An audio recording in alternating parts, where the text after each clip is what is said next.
Hello guys, SSC যোগ্যদের নাম, roll number সহ তথ্য তালিকা আকারে এসএসসি ওয়েবসাইটে প্রকাশ করতে হবে, অভিযানের ডাক। তো গাইস, ভিডিওটি শেষ পর্যন্ত দেখার জন্য অনুরোধ রইল। আর গাইস, আপনাদের মনের ডাউট আমি সন্দীপ ক্লিয়ার করে দেবো। তো গাইস, ভিডিওটি শেষ পর্যন্ত দেখতে থাকুন। ফের পথে নামছে শিক্ষক ও শিক্ষাকর্মীরা। পশ্চিমবঙ্গ স্কুল সার্ভিস কমিশনের এসএসসি অফিসে অভিযান করতে চলেছেন 2016 সালের প্যানেলভুক্ত শিক্ষক ও শিক্ষাকর্মীরা। ওই দিন 10,000-এর বেশি শিক্ষক ও শিক্ষাকর্মী বিভিন্ন জেলা থেকে কলকাতায় পৌঁছবেন বলে জানা গেছে।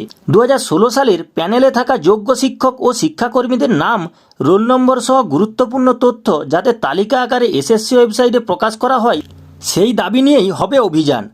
পশ্চিমবঙ্গে যোগ্য শিক্ষক ও শিক্ষিকা অধিকার মঞ্চের 2016 তরফে এই কর্মসূচি নেওয়া হয়েছে।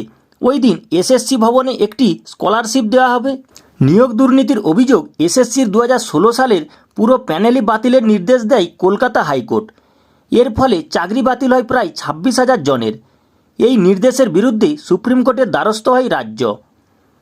নিয়োগ বাতিলের নির্দেশে স্থগিতাদেশ দেয় সর্বোচ্চ আদালত।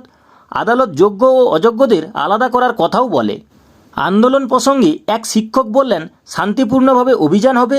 কমিশনের ওপর আমাদের ভবিষ্যৎ নির্ভর করছে। সময় মতো যাতে তারা পদক্ষেপ করে সেই জন্য যতটা সম্ভব চাপ বাড়ানোর চেষ্টা চলছে।